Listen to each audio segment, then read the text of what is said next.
Bapak Ibu guru yang sudah datang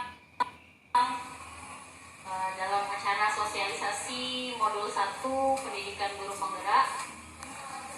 Saya ucapkan terima kasih terlebih dahulu karena sudah memberikan waktunya untuk duduk bersama-sama mendengarkan pemaparan saya, dan kita akan sharing nanti berbagi informasi. Tentunya kita perlu tahu ini visi Indonesia sekarang, visi pendidikan Indonesia saat ini. Visi pendidikan saat ini, Indonesia itu menginginkan Indonesia maju yang berdaulat, mandiri dan berkepribadian melalui terciptanya pelajaran Pancasila. Saat ini yang sedang diusahakan setiap sekolah, adanya istilah pelajar Pancasila dan Merdeka Belajar.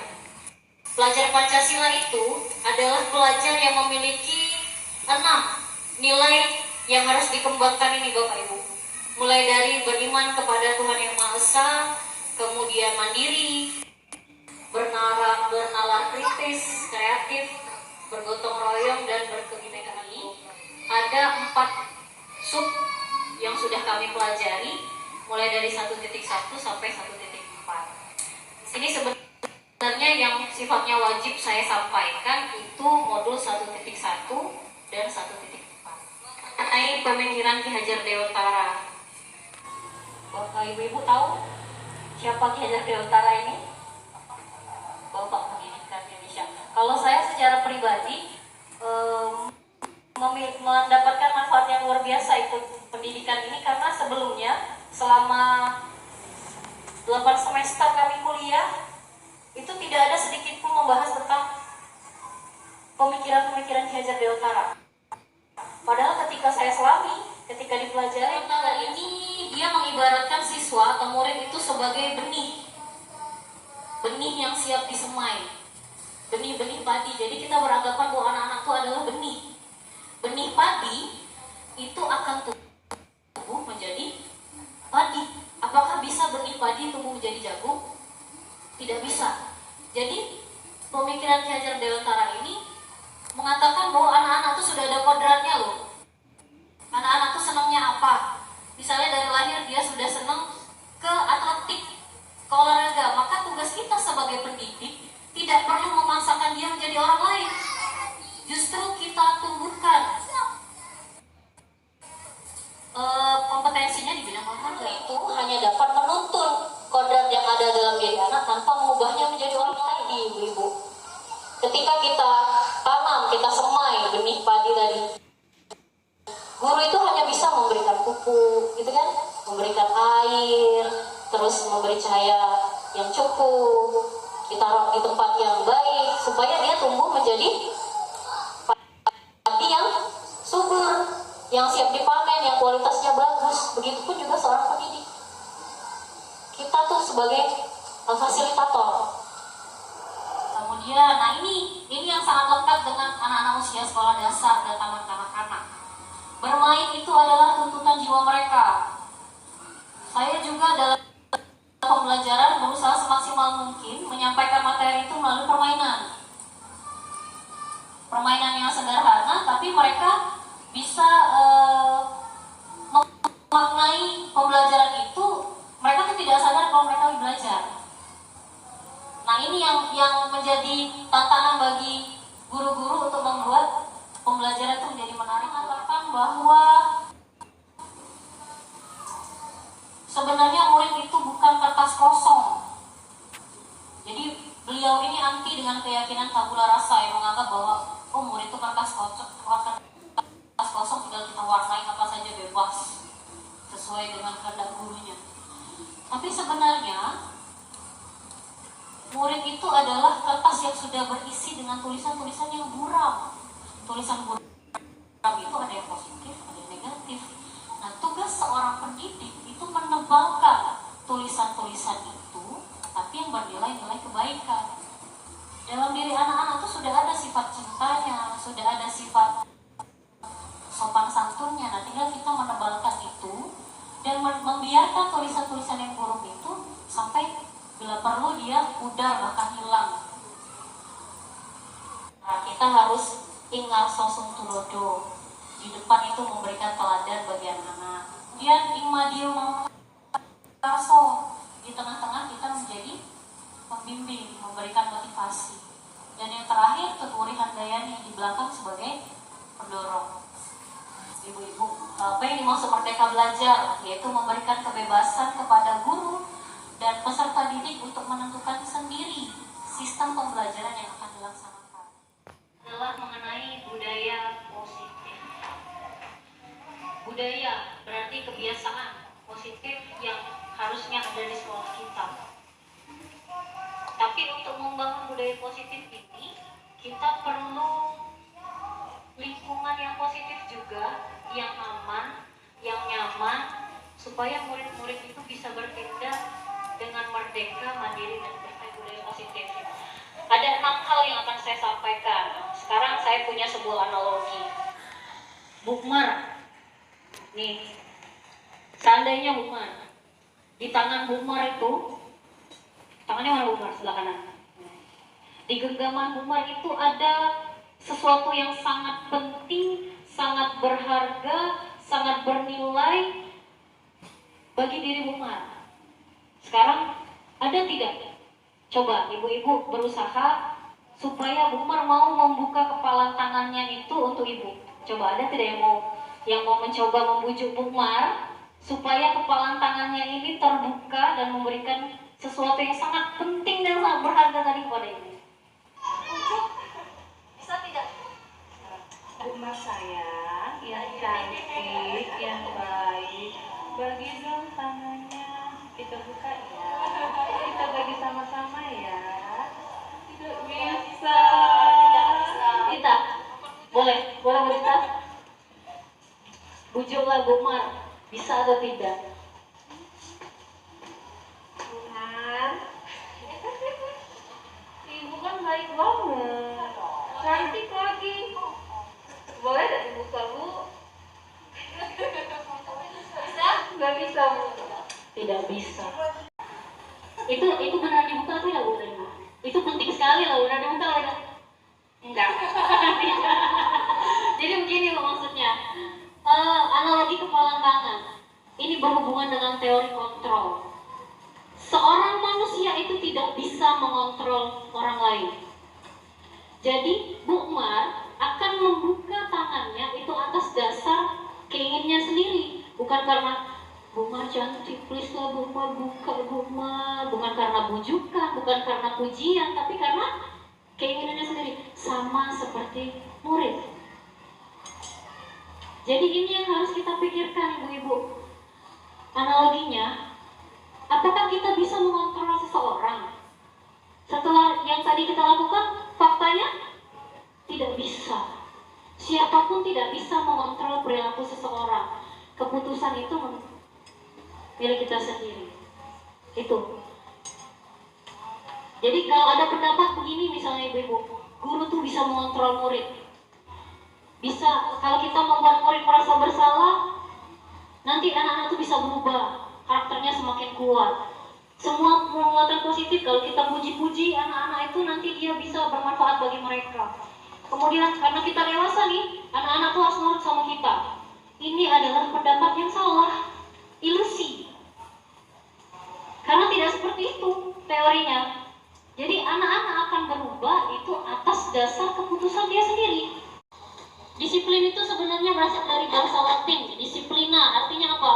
Belajar, pendidikan, latihan, dan kontrol diri untuk mengembangkan potensi menuju tujuan yang diinginkan.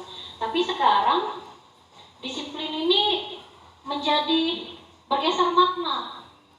Kalau disiplin itu berhubungan dengan sesuatu yang tidak nyaman, aturan, hukuman, nah itu yang salah ibu-ibu. Karena pada dasarnya seperti teori kontrol tadi, perilaku manusia itu ada 3 yang mendasari mereka berperilaku. Kita berperilaku itu ada 3. Yang pertama adanya motivasi eksternal, seperti yang dilakukan Umar terhadap kepala sekolah tadi. Karena menghindari ketidaknyamanan.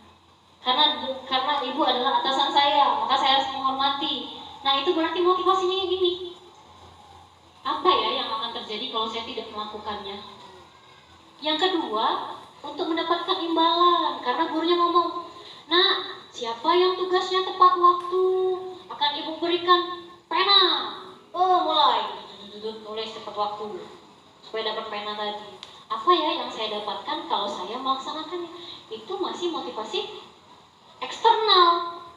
Menghargai diri sendiri, menjadi insan yang sesuai harapan. Saya akan menjadi orang seperti apa ya kalau saya melakukannya? Ini adalah motivasi internal. Jadi anak-anak tuh menumbuhkan motivasi ini, disiplin positif ini yang menjadi tujuan kita sama. 4 hal yang bisa kita lakukan untuk mencapai budaya positif tadi. Yang pertama, kita bisa membuat yang namanya keyakinan kelas. Ini baik guru bidang studi maupun guru kelas, bagusnya kita membiasakan membuat kesepakatan kelas ketika awal ajaran. Kita buat kesepakatan kelas atau peraturan kelas itu bersama murid. Bukan kita yang menentukan. Jadi kita ambil satu waktu khusus, kita tanya anak-anak, mau tidak kelasnya menjadi kelas yang bagus? Mau tidak kelasnya menjadi kelas yang terbaik? Motivasi dulu. Mau Bu? Kalau mau, kita harus punya peraturan. Harus punya. Kalau kita tidak melaksanakan kesepakatan itu, maka akan ada konsekuensi. Beda tidak hukuman dengan konsekuensi? Apa bedanya? Boleh Bu? Kalau hukuman itu biasanya hanya guru yang memberikan, suka atau tidak suka, murid hanya menerima. Tapi kalau konsekuensinya itu biasanya itu kesepakatan bersama. Apabila anak tidak melaksanakan atas dasar kesepakatan tadi, maka guru akan memberikan hukuman sesuai dengan peraturan atau kesepakatan bersama yang sudah ditetapkan, tidak melebihi dari situ. Baik, terima kasih Bu Mar. Nyangkut, sip ya. Jadi yang hukuman itu biasanya nilainya bersifat negatif. Kalau konsekuensi itu justru menumbuhkan kesadaran bagi anak-anak itu untuk menjadi lebih baik. Contohnya begini simpelnya. Kalau anak-anak tidak bikin kelas, karena kamu tidak bikin hari ini lari keliling lapangan 5 kali, itu konsekuensi atau hukuman? Hukuman, karena sifatnya tidak nyaman anak-anak, bernilai negatif. Tapi kalau karena anak-anak tidak piket hari ini, pulang sekolah nanti kelasnya dibersihkan sampai bersih. Atau mungkin kita membuat, karena tidak piket hari ini, selama 3 hari ke depan pulang sekolah jadwal kamu yang bersih ke kelas. Itu hukuman atau konsekuensi? Konsekuensi. Iya, supaya mereka bertanggung jawab. Oh, saya tidak piket lagi karena saya akan ditambah nih tugasnya nih. Piketnya di 3 hari atau pulangnya jadi terlambat kan? Gara-gara piketnya siang pas pulang sekolah. Itu konsekuensi. Nah, ini misalnya ada contoh berdoa sebelum dan sesudah kegiatan, aktif dalam pembelajaran, kemudian tertib baik ketika pulang misalnya, ketika masuk kelas. Nah, ini adalah kesepakatan kelas. Dari peraturan kelas muncul keyakinan kelas, baru akan tumbuh lingkungan yang positif. Kelasnya itu jadi kelas yang positif karena sudah ada kesepakatan tadi. Baru nanti secara keseluruhan kalau kelas-kelas di sekolah ini sudah positif lingkungannya, maka akan muncul budaya positif di sekolah kita. Jadi prosesnya dari yang kecil. Setiap tingkah laku anak yang ada di depan mata kita itu karena kita sebagai manusia itu punya kebutuhan dasar. Ada berapa kebutuhan dasar kita? Ada 5. Nih seorang anak, ibu ngadu nih anak kelas 1, dia tuh ngambil makanan aku. Ketika ditanya, kenapa kau ngambil makanannya si Dita tadi? Aku lapar bu, mau makan. Apakah anak itu nakal? Tidak, karena dia berusaha memenuhi kebutuhan dasarnya yang ini untuk bertahan hidup. Karena dia lapar. Jadi ketika kita sebagai guru jangan sebagai penghukum langsung ngejudge kamu nakal karena kamu mengambil makanan temanmu. Tapi diselami dulu. Nah, kenapa ngambil makanan ini? Alasannya apa? ada dasarnya tuh mereka melakukan perilaku itu. Kemudian yang biasanya muncul dari anak-anak, Bu guru bilang aku tidak boleh bersenandung, tidak boleh nyanyi waktu mengerjakan tugas. Katanya kelas tuh harus tenang. Padahal aku suka dan senang menyanyi. Dia punya kebutuhan apa di sini? Kebutuhan apa yang mau dipenuhi? Ya, kesenangan tadi. Karena dia memang senang nyanyi. Posisi kontrol. Untuk menumbuhkan budaya positif tadi, guru tuh punya posisi kontrol. Ada berapa posisi kontrol? Ada 5. Yang pertama sebagai penghukum. Kalau sebagai penghukum tuh yang kayak tadi, nada bicaranya keras, kemudian langsung ngejudge, berubah demi ibu. Kata-kata seperti itu adalah posisi sebagai. Kemudian adalah sebagai monitor, mantau.